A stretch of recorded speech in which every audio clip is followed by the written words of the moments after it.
अब हम कुछ फलन, विशेष प्रकार के फलन और उनके आलेख के बारे में बात करते हैं। पहला फलन है, नाम है इसका तत्समक फलन। तो किस प्रकार के फलन को हम तत्समक फलन कहते हैं? यदि किसी वास्तविक संख्याओं के समुच्चय में अगर किसी फलन का प्रांत और परिसर जो है वास्तविक संख्याओं का समुच्चय है, तो इस तरह के फलन को हम वास्तविक फलन कहते हैं। वास्तविक फलन, ठीक है। वास्तविक फलन का मतलब हुआ यदि उसके फलन के जो प्रांत और स्वप्रांत हैं, ये दोनों जो हैं अगर वास्तविक संख्याओं के समुच्चय हैं, तो हम इनको वास्तविक फलन कहते हैं। तो एक वास्तविक फलन के समुच्चय में, यानी एक वास्तविक फलन जो है तत्समक फलन है। तो किस प्रकार के फलन को हम तत्समक फलन कहेंगे? यदि किसी अवयव का प्रतिबिंब अगर वही अवयव रहता है, यानी किसी वास्तविक संख्या का प्रतिबिंब अगर वही वास्तविक संख्या होती है, यानी 1 का प्रतिबिंब 1, 2 का प्रतिबिंब 2, इस प्रकार से, यानी प्रत्येक वास्तविक संख्या का प्रतिबिंब अगर वही वास्तविक संख्या है, तो इस प्रकार के फलन को हम तत्समक फलन कहते हैं। इसका ग्राफ कैसे होता है? देखिए, एक्स एक्सिस है, वाई डैश है। अब देखिए, ए का प्रतिबिंब 1 है, इसको मैं y कह देता हूँ, ये y है। x इक्वल टू 1 रखते हैं तो y equal to 1, x equal to 2 रखते हैं तो y equal to 2, x equal to अगर आप 0 रखेंगे तो इसका प्रतिबिंब 0 हो जाएगा, y इक्वल टू 0 हो जाएगा। यानी x इक्वल टू 0 तो y equal to 0, x equal to 1 तो y equal to 1, x equal to 3 तो y इक्वल टू 3। इस प्रकार से ये जो रेखा होती है इस प्रकार से जाती है, मूल बिंदु से जाएगी, ये y इक्वल टू x रेखा भी कहलाती है, या fx इक्वल टू x, क्योंकि फलन fx को अगर मैं y दिखाता हूँ, अगर दो चरों में इसको मैं दिखाता हूँ, तो y इक्वल टू x कहेंगे या fx इक्वल टू x कहेंगे। किसी फलन को दिखाने का तरीका ये है कि आप इसे दो चरों के रूप में समीकरण को दिखाइए।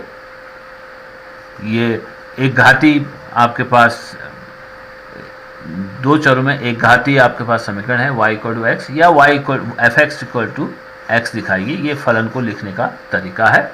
तो इसका जो समीकरण होगा, इसका जो ग्राफ होगा वो मूल बिंदु से होकर जाएगा और एक सरल रेखा है। तो तत्समक फलन का ग्राफ ये है जो मूल बिंदु से होकर जाती है। यानी तत्समक फलन किसे कहेंगे? जो फलन जिसमें इस फलन के अंतर्गत प्रत्येक वास्तविक संख्या का प्रतिबिंब वही वास्तविक संख्या होती है। दूसरा अचर फलन। अचर फलन हम किसे कहेंगे? अचर फलन या ऐसे हम कांस्टेंट फलन। तत्समक फलन का मतलब हुआ आइडेंटिटी फंक्शन, आइडेंटिटी फंक्शन इसे हम कहते हैं तत्समक फलन। अचर फलन का मतलब हुआ कांस्टेंट फलन, कांस्टेंट फंक्शन, ठीक है। अचर फलन इस प्रकार का फलन यदि fx is equal to c हो, यानी इस प्रांत में किसी भी अवयव का प्रतिबिंब हमेशा अचर रहता है, यानी 1 का प्रतिबिंब भी c होगा, 2 का प्रतिबिंब भी c होगा। यह अचर कुछ भी हो सकता है, ये 5 हो सकता है, 7 हो सकता है, -2 हो सकता है, क्योंकि वास्तविक संख्याओं के समुच्चय में ही ये फलन परिभाषित है। fx equal to r is to r, यानी प्रांत में भी वास्तविक संख्या होगी और सप्रांत भी एक वास्तविक, सप्रांत में भी वास्तविक संख्या ही होंगी इसमें। तो इसलिए ये जो c है कोई भी वास्तविक मान ले सकता है, लेकिन वो अचर रहेगा। 1 का प्रतिबिंब वही है, 2 का प्रतिबिंब वही है, आप 8 का प्रतिबिंब कहेंगे वो भी c रहेगा। इस प्रकार का फलन जिसमें कि प्रत्येक वास्तविक संख्या का प्रतिबिंब जो है अचर होता है, तो उसको हम कहते हैं अचर फलन। और बहुपदी फलन, बहुपदीय फलन, बहुपद आपने पढ़े हैं, कक्षा 9th में आपने पढ़े होंगे। इस तरह के व्यंजक को आप बहुपद कहते हैं ना।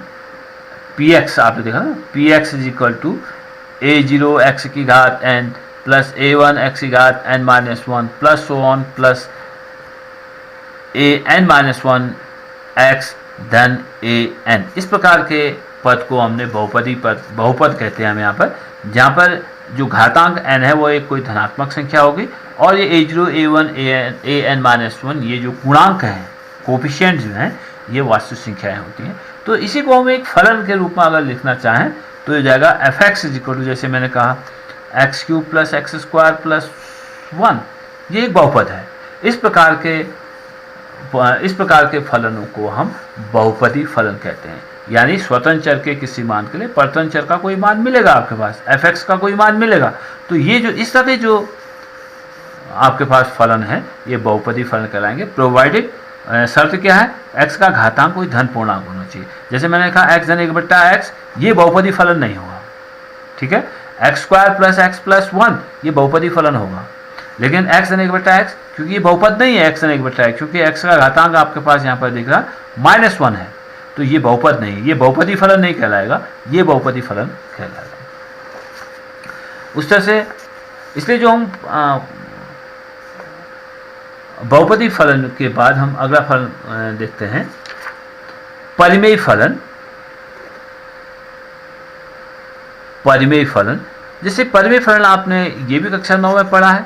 यदि परिमेय संख्याएं किसे कहते हैं, यदि किसी संख्या को हम p/q के रूप में लिख सकते हैं जहाँ पर q is not equal to 0, इसे हम परिमेय संख्या कहते हैं। अब परिमेय व्यंजक की बात आपने करी थी, परिमेय व्यंजक यानी px कोई एक बहुपद है और qx भी कोई एक बहुपद है, तो उन px/qx आपके पास कोई px भी एक बहुपद है, qx भी आपके पास एक बहुपद है, तो px/qx को हम परिमेय फलन कहते हैं। जैसे हमने लिखा x³ - x² + 1/x+1, इस प्रकार का जो फलन होगा वह परिमेय फलन कहलाएगा। और ध्यान ये रहे कि qx is not equal to 0, फिर ये परिमेय फलन नहीं रहेगा अगर हर जो है 0 हो जाता है।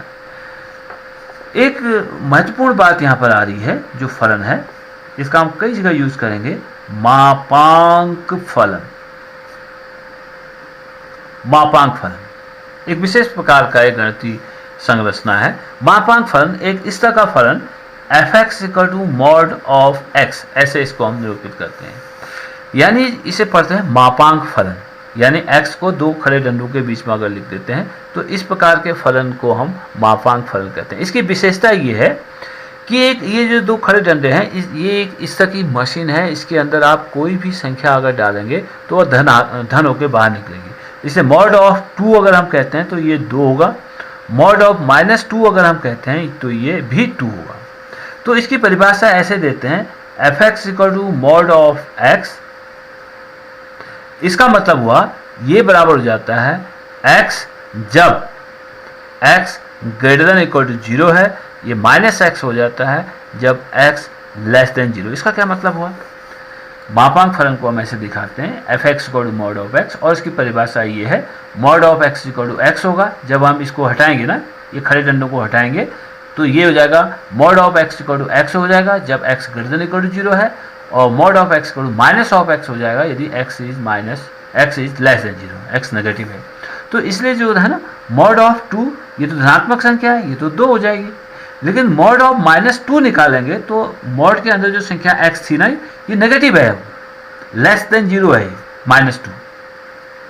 तो इसका मान वो कहता है mod of x = -x हो जाता है जब x इज < 0। यहाँ पर x कितना है, -2, तो mod of -2 बराबर हो जाएगा -(x), x कितना है, -2, तो -(-2) = 2, तभी ये धन हुआ। अब mod of -5 अगर हम करते हैं तो जाएगा -(x), x का मतलब -5, तभी ये धन हो गया, 5 हो गया। तो इसलिए जो mod आपको दिख रहा है ना, जो mod फलन है, ये जो खड़ी दो डंडियां हैं, ये एक मशीन की तरह काम करती हैं। इसके अंदर अगर कोई संख्या डाल दी जाए तो वह धन होकर बाहर निकलती है। उसके अंदर का इंजन ये है, अगर धन ही संख्या निकाल रहे हैं तो वह धन ही होगी। अगर x > 0 आपने धन संख्या डाली है तो वह धन ही रहेगी, लेकिन उसके अंदर आपने ऋण संख्या डाली है तो ऋण ऑफ ऋण हो जाएगा, -(x) हो जाएगा। जैसे हमने कहा mod of -5 = -(-5) हुआ, तभी वह धन हुआ। तो ये है mod फंक्शन। अगर इसका हम ग्राफ खींचते हैं इस फलन का, तो आप देखेंगे x और y दे देता हूँ, x को कुछ मान देता हूँ, y को कुछ मान देता हूँ। जब आप x = 0 रखेंगे तो y भी 0 होगा, x = 1 तो y = 1, x = -1 तो y = आपको 1 हो जाएगा, x = आप -2 रखेंगे तो ये 2 हो जाएगा, x = आप 2 रखेंगे तब तो ये 2 होगा। तो ग्राफ अगर खींचते हैं, ये 1 2 3 -1 -2 -3 1 2 3 1 -1 -2 -3 ऐसे कर देते हैं। जब x = 0 है तो y = 0, x इक्वल टू 1 है तो y equal to 1, x equal, इसका अगर हम ग्राफ खींचते हैं, मैंने x को यानी y equal to f x equal to mod x का अगर मैं ग्राफ खींचता हूँ मापांक फलन का, तो हमें दिख रहा नहीं, x इक्वल टू 0 है तो y 0 होगा, मॉड ऑफ 0 0 होगा, x इक्वल टू 1 है तो मॉड ऑफ 1 इज 1 होगा, x इक्वल टू -1 है, mod of -1 equal to 1, mod of -2 equal to 2, mod of 2 equal to 2, तो x इक्वल टू 0 तो y 0, x equal to 1 y equal to 1, x equal to 2 y equal to 1, ये बिंदु हुआ, x equal to -1 y equal to 1, x equal to -2 y equal to -2। अब मैं graph खींचता हूँ तो ये ऐसे हो जाएगा, x इक्वल, ये y इक्वल टू x है और ये y इक्वल टू -x है, तो इसके दो मान हुए, जब x नेगेटिव है तो y इक्वल टू -x होगा, जब x इक्वल टू पॉजिटिव है y इक्वल टू x है, ये ग्राफ हो गया। और कभी भी y x एक्सिस से नीचे नहीं आएगा, y हमेशा ही पॉजिटिव होगा, ये मापांक फलन है और मापांक फलन का ग्राफ है।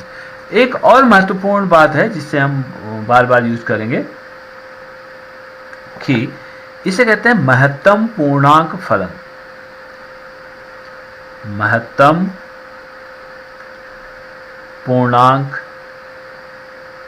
फलन, ग्रेटेस्ट इंटीजर फंक्शन या महत्तम पूर्णांक फलन इसे कहते हैं। इसको ऐसे दिखाते हैं, प्रतीक इसका ये होता है एफ एक्स इक्वल टू, आप बड़े कोष्ठ के अंदर x को लिख देते हैं, तो ये जो प्रतीक है वो महत्तम पूर्णांक फलन का प्रतीक है। ये जो प्रतीक था f x equal to mod of x, ये मापांक फलन का प्रतीक था। तो ये फलन ये कहता है महत्तम पूर्णांक फलन ये कहता है, ये भी ये फलन हमें परिभाषित कहाँ है, ये भी वास्तविक फलन है, इसका प्रांत और परिसर जो है वास्तविक संख्याओं का समुच्चय है। अब इसकी विशेषता क्या है, यह वह पूर्णांक है जो x के बराबर या उससे कम है, वह महत्तम पूर्णांक, वह महत्तम पूर्णांक जो x के बराबर या कम है, वह महत्तम पूर्णांक जो x के बराबर या कम है। यानी अगर महत्तम पूर्णांक 1.3 अगर हम कहते हैं, संख्या रेखा में देखिए ये 0 है, 1 2 3 4 -1 -2 -3, ये संख्या रेखा में देखता हूँ, तो 1.3 का होगा 1 से 2 के बीच में है, तो वह महत्तम पूर्णांक जो 1.3 के बराबर या उससे कम है।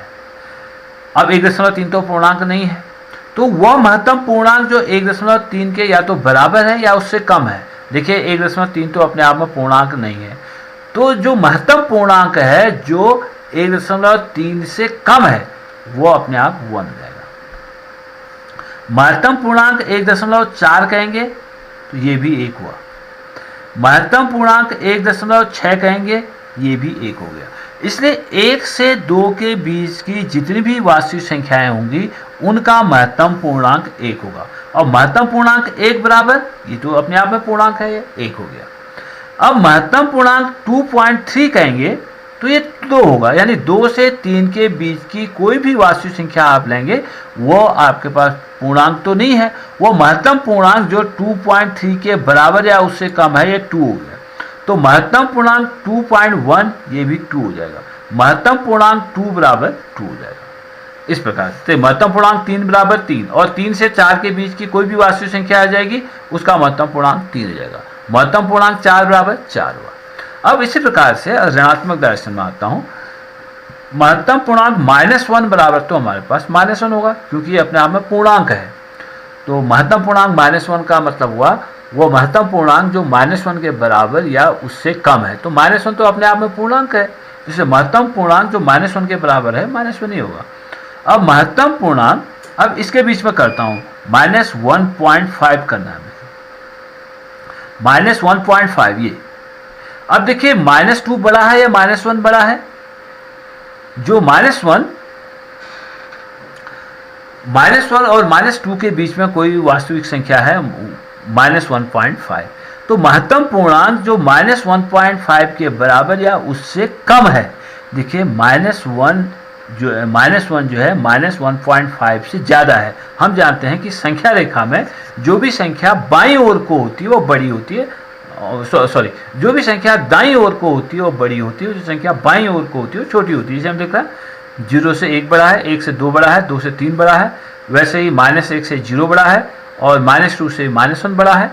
तो इसलिए महत्तम पूर्णांक जो -1.5 के बराबर या उससे कम है, ये -2 हो जाएगा, -1 नहीं होगा, ध्यान रखिए, -1 तो बड़ा हो जाएगा उससे। तो महत्तम पूर्णांक जो -1.5 के बराबर या उससे कम है वो -2 हो जाएगा। महत्तम पूर्णांक अगर आपको -2.6 चाहिए, -2.6 चाहिए, तो महत्तम पूर्णांक ये आपके पास हो जाएगा -2.6 क्या होगा, -2 और -3 के बीच में होगा। तो ये -2 नहीं होगा बल्कि ये -3 हो जाएगा। ये है मीनिंग महत्तम पूर्णांक फलन का। अगर इसका ग्राफ में अगर खींचता हूं, f(x) = महत्तम पूर्णांक फलन का अगर मैं ग्राफ खींचता हूं तो इसका ग्राफ कैसे होता है, ये x एक्सिस है, ये y एक्सिस है, ये मूल बिंदु है। अब जब इसे x लेता हूं, ये f(x) या y ले लेता हूं, ठीक है, इस तरह से। जो x = 0 होगा तो महत्तम पूर्णांक 0.1 होगा। अब 0.1 करता हूं, ये संख्या रेखा में फिर देखिए, ये 0 है, ये 1 है, ये 2 है। तो 0 से 1 के बीच की जो भी संख्या होगी उसका जो महत्तम पूर्णांक होगा वो 0 होगा। अगर मैं 0.2 रखता हूं तो महत्तम पूर्णांक 0.2 ये भी 0 होगा। अब महत्तम पूर्णांक 1 होगा, महत्तम पूर्णांक 1.1 ये भी 1 होगा। आगे इस तरह से बढ़ता रहेगा, यानी ये बिंदु 1 है, ये बिंदु 2 है, ये बिंदु 3 है। तो 0 से 1 के बीच में आप x = 0 रखेंगे तो ये 0 रहेगा। x = आप कोई भी मान आप आगे बढ़ाते रहिए, x = आप 1 दीजिए, x = आप 2 दीजिए, x = आप 1.1 दीजिए, यहाँ से यहाँ तक इसके मान सभी जो मान रहेंगे वो y = 0 होगा। x = आप 0 दीजिए, 0.1 दीजिए, 0.2 दीजिए, 0.3 दीजिए, यहाँ तक सभी मान, यहाँ तक एक ग्राफ ऐसे आएगा। अब इसके बाद जैसे ही आप x = 1 देंगे, इसका मान आपके पास y = 1 हो जाएगा। अब आप x का मान 1 से 2 के बीच में कोई देते रहेंगे, y का मान हमेशा 1 ही रहेगा। ये बिंदु मैं 1 कह देता हूँ, ये बिंदु मैं 2 कह देता हूँ। तो x का मान आप 1 से 2 के बीच में कुछ भी दीजिए, y का मान हमेशा 1 ही रहेगा यहाँ तक। जैसे ही लेकिन आप x = 2 देंगे ना, x = 2 रखेंगे तो y = आपके पास 2 हो जाएगा। फिर अगर इस बिंदु को मैं 3 कर देता हूँ, तो जब भी आप x का मान 2 से 3 के बीच में लेंगे, y का मान यानी f(x) का मान फिर से हमारे पास 2 ही रहेगा। लेकिन जैसे ही आप इसको 3 मान देंगे, इसका मान आपके पास 3 हो जाएगा। तो आगे ऐसे चलता रहेगा। इस प्रकार से इसका ग्राफ होता है। इसी प्रकार से नेगेटिव डायरेक्शन में भी इसका ग्राफ होता है। तो ये कुछ वास्तविक फलनों की हमने परिभाषाएं दी हैं, उनके हमने ग्राफ खींचे हैं। अब इस पर अगले दिन हम कुछ सवाल करेंगे। अगर आप लोगों को कोई बात पूछनी हो तो आप व्हाट्सएप कीजिए मुझे और बताइए कि ये बात मैं समझ में नहीं आई, ये बात फिर से बता दीजिए, या कोई सवाल अगर जानना हो तो आप लिख के मुझे भेजिए, मैं उसको फिर से आपको समझा दूँ।